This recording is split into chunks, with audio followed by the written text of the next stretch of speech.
नमस्कार, मेरा नाम है शिवम कुमार लोटसवे और मैं आज आपको सुनाने जा रहा हूँ पंचतंत्र की कहानी भाग्य और बुद्धि। बहुत समय पहले की बात है। भाग्य और बुद्धि एक स्थान पर इकट्ठा हुए। भाग्य कहने लगा, मैं बड़ा हूँ। बुद्धि कहने लगी, नहीं, मैं बड़ी हूँ। भाग्य ने कहा, मेरे बिना पत्ता हिल नहीं सकता। बुद्धि कहने लगी, हम दोनों मिलकर बड़े हैं, अकेला कोई बड़ा नहीं हो सकता। भाग्य कहने लगा, तुम्हें कौन पूछता है, बड़ा तो मैं हूँ। बुद्धि ने कहा, कुछ करके दिखाओ तो जानूं कि तुम कैसे बड़े हो।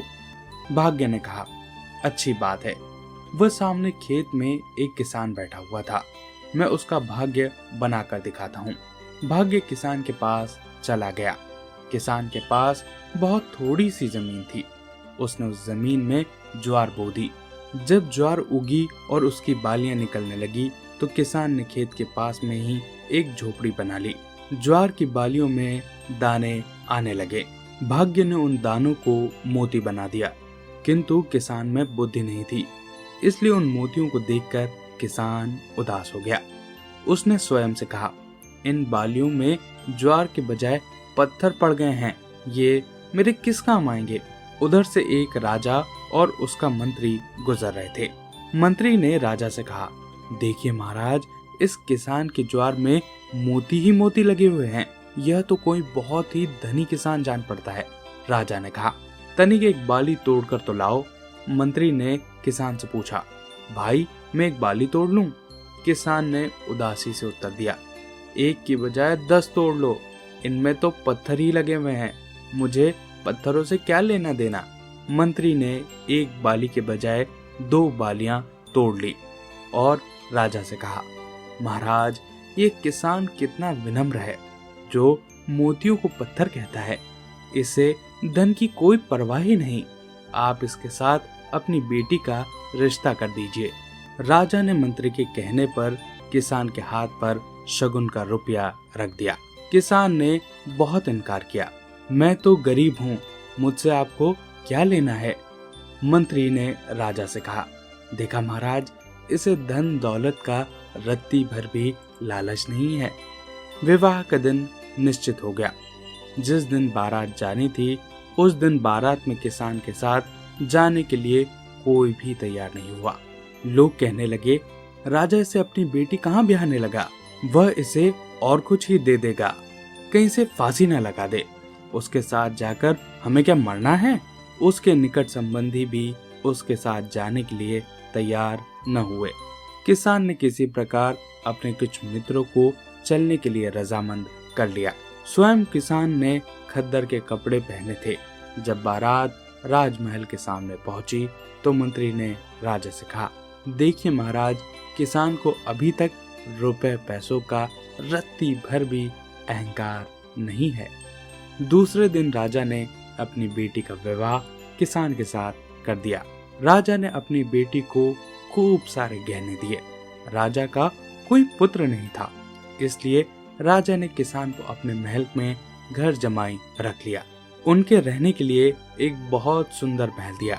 किसान को भाग्य ने धनी बना दिया, पर किसान में बुद्धि नहीं थी।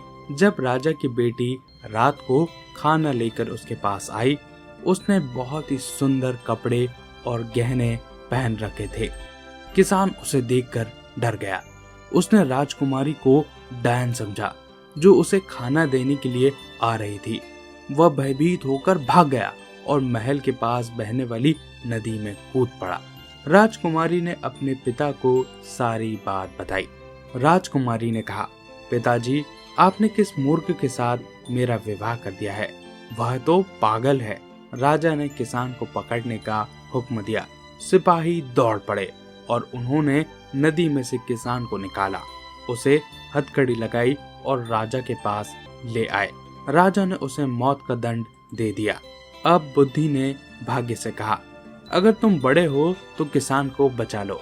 भाग्य ने कहा, नहीं, मैं किसान को अब नहीं बचा सकता, मैं हार गया हूँ। बुद्धि ने कहा, अब मेरा चमत्कार देखो। उस किसान के अंदर बुद्धि ने प्रवेश किया। किसान ने सहसा सिपाहियों को देखकर कहने लगा, आप मुझे कहाँ ले जा रहे हैं, मैंने क्या अपराध किया है? सिपाहियों ने कहा, तुम तो पागल हो, राजा ने तुम्हें मृत्यु दंड दिया है। किसान ने कहा, चलिए मुझे राजा के पास ले चलिए। सिपाही किसान को राजा के पास ले गए। किसान ने राजा से पूछा, मुझसे क्या अपराध हो गया है जिसके लिए मुझे मृत्यु दंड दिया गया है? राजा ने कहा, तुम पागल हो। किसान ने कहा, आपसे किसने कहा कि मैं पागल हूँ? मेरी बेटी कहती है जब वह तुम्हें खाना देने गई तो तुमने भागकर नदी में छलांग लगा दी। किसान ने कहा, नदी में एक गाय डूब रही थी, मैं तो उसे निकालने गया था। मैंने सोचा खाना तो फिर और कभी खा लूंगा, अगर गाय मर गई तो इसका पाप मेरे सर उतरेगा। यह सुनकर राजा ने किसान को छोड़ दिया।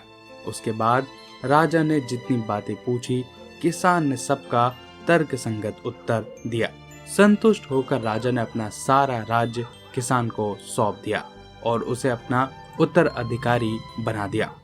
अब बुद्धि ने भाग्य से कहा, क्यों महाशय, तुमने तो बेचारे किसान को मरवा ही डाला था।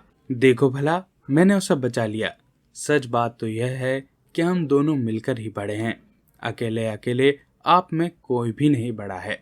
दोस्तों, इस कहानी से हमें ये शिक्षा मिलती है कि बुद्धि और भाग्य दोनों मिलकर बड़े हैं। आशा करता हूँ आपको एक कहानी अच्छी लगी होगी।